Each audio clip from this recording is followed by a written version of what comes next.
Hello everybody, this is Danny from Deep South Homestead on porch time today. And yes, we've got a lot of rain today.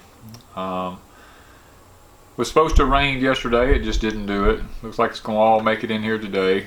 But today, I wanted to take the opportunity to just do a little bit of a talk. Now, I had another porch time planned about drama, but Ms. Wanda seems to think that it's not the appropriate time.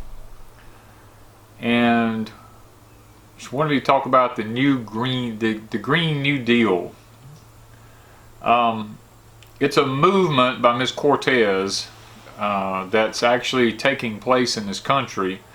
And guys, if this happens, it would be the end of America as we know it. This is not a good thing. Even though it has many points in it, I was reading it, and there's a lot of good points in it that's brought out that seems like it would be really, really good.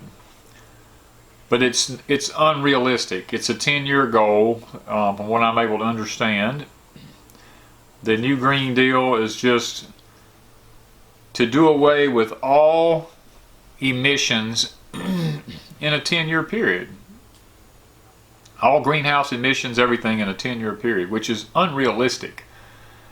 They're talking about being able to stop all air travel, being able to literally have more charging points set up for the electric vehicles everywhere. Every infrastructure in the country to be tore down and rebuilt within a 10-year period and be made green. It's just totally there's no way that this is even possible. And I know, reading into some of the points on it, you know, creating new jobs, that's what people want to hear right now. You know, more jobs. They're talking about creating union jobs, which to me, as I don't care about union stuff, I'm not 100% sure what the right words to use for that is. But it's not a good thing in the long run. It would take away everything in life as we know it. I mean, it's one of those things that it sounds so good up front to get rid of all these emissions and all these problems that's destroying our atmosphere and everything like that. And yet, it's undermining our very existence to even live. Now, they're talking about the reforestation of everything, which, you know, in reality sounds great, because the trees take in the carbon dioxide and they give off the oxygen, which would help heal our society, our world. All these things that sound so good. But even if you looked at it, they said if every billionaire that there is dumped all their money into it to help get it going, that still there's not enough money there to get it done. They're talking about, like, I forget how many $1 trillion per year it would take to just get this thing started. And they use the reference to Roosevelt's New Deal and, you know, the end of World War II, how that we totally rebuilt the economy and all this kind of stuff in it. They're using those kind of wording in it as parts of it. And guys, it's just not realistic.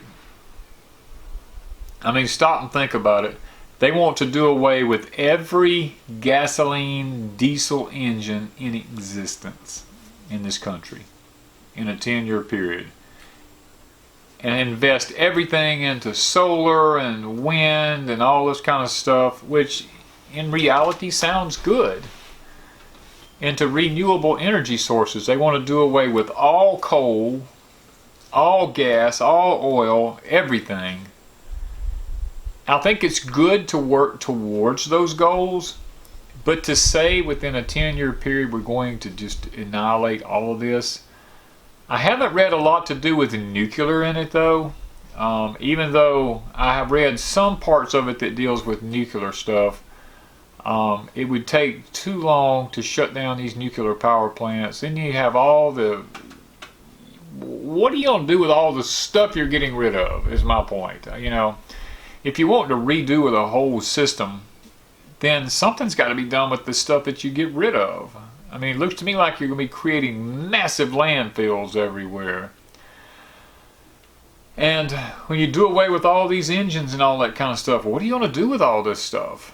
I mean, I know it can be melted down and used for something, but at the same time, every house in America is set up, most every house is set up to work off of some sort of fossil fuel or something, you know, some way electricity is created, which would mean every house would have to be redone, which throws a tremendous burden on the people to have to redo everything. That would mean no more gas stoves, you know, no more fireplaces, because you'd be burning wood that would emit, you know, stuff into the atmosphere. No more wood burning heaters. Living off grid would be probably not a good thing because of all the energy that you have to use to live off grid and to stay warm and stuff like that. Guys, I just don't see this deal as being a good deal. I think in the long run it would be tremendously detrimental to our country.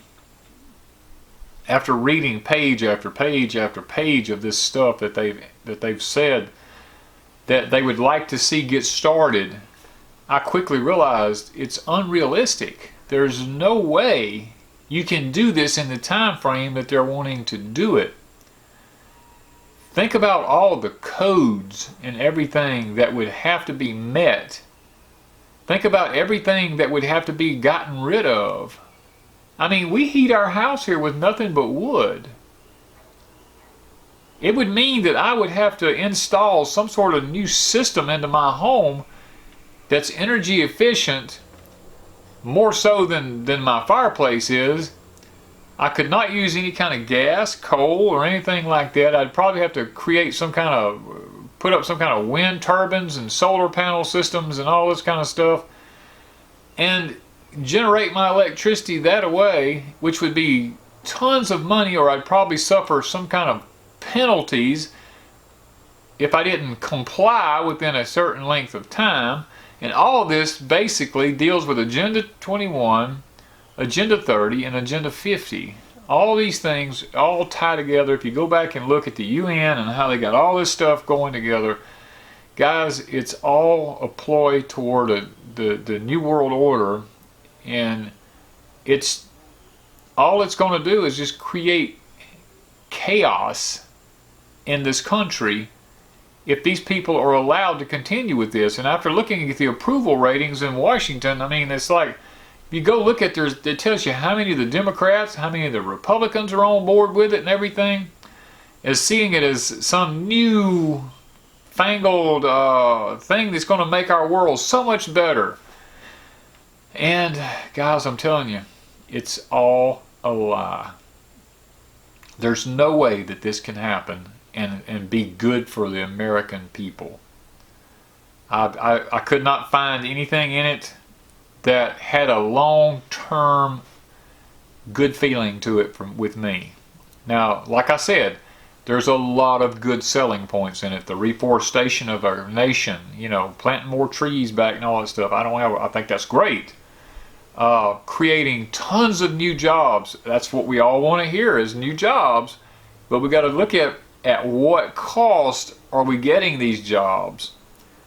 Because when these jobs are brought in and things are forced down our neck, which means we've got to go into deep debt in order to be able to afford these changes or be penalized, then our ability to exist the way we want to freely ceases to exist, and then we fall under an order of socialism and then later communism. And guys, that's not what I'm about anyway. And I don't see that this is a good deal, the new Green Deal. I don't see this being anything healthy for our country or for our economy or anything like that. So on Porch Time today, I mean, some of you may have heard about this, some of you may not have heard about this. I don't know. But that's one of the things about porch time is I like to bring things to people's attention. I'm not going to go into it in any kind of in-depthness, because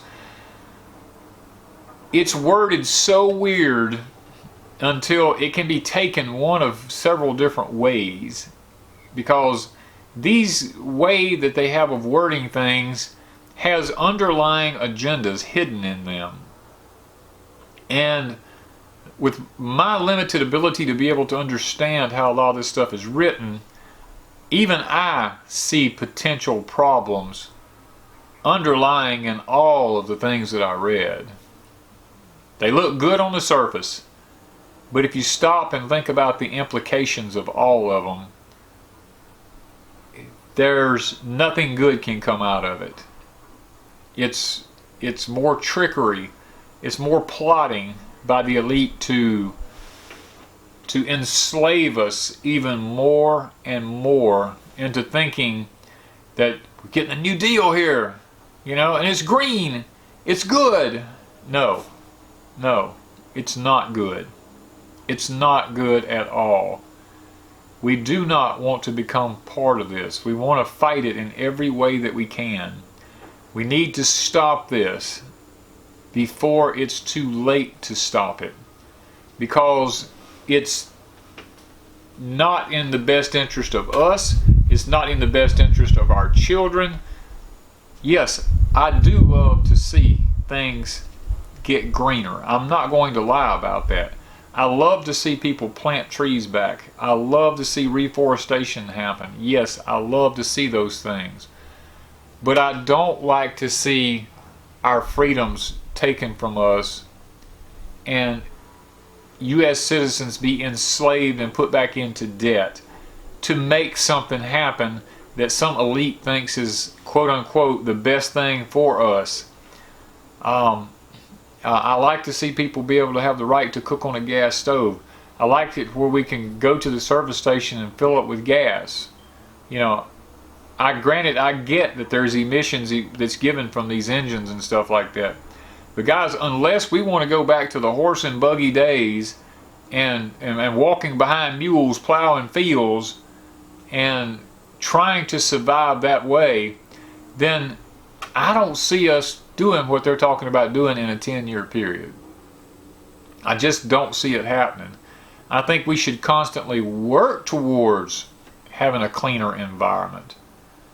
And I don't know if it's possible with the amount of people we have on the earth to actually accomplish these goals in the length of time that they're wanting to do them.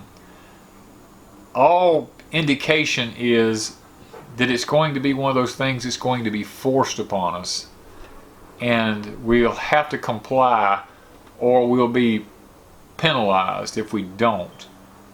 I don't want that for myself. I don't want it for my kids. I don't want it for my grandkids. I don't want the indebtedness that it will bring. Our country's already so many like 21 or 22 trillion dollars in debt now.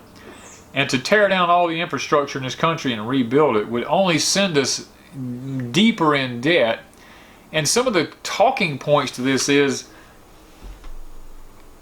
when Roosevelt wanted the New Deal, it was, how will we ever fund this? But yet we funded it because we created new banks, we created more money, we done these kind of things. And guys, we have nothing to back anything anymore. We have no gold left. The gold standard was done away with. I don't know who was it, Nixon or one of them did away with the gold standard. And here we are, a country that just prints money out of thin air, thinking that it's going to correct all of our problems. The petrodollar is crumbling right before our eyes. And I don't see any way possible that we're going to change that with a new Green Deal. That's just not the way to do this. I don't have the answers, but I can tell you I know what's not the answers. And I don't see this as being one of the answers. So I'm not going to rant and rave about this, just keep going on and on about it. But guys, it's no good. The new Green Deal is no good. That's all I'm going to say about it. It's not good for the economy. It's not good for us. It is a ploy to bring everyone into one order or one type of governmental system, and I don't think that's a good thing. So look it up for yourself, check it out, leave a comment down below, tell me what your thoughts on it are, and let's just see how all of our subscribers feel about the new Green Deal that's out there, and maybe things that you've discovered about it that I haven't discovered, and maybe other people in the chat or the comments hadn't thought about. Maybe you've seen some aspect of it that's even worse than what I'm bringing out, and let's all learn from this instead of being caught up in it. So leave me a comment down below, guys, and thank y'all from Deep South Homestead.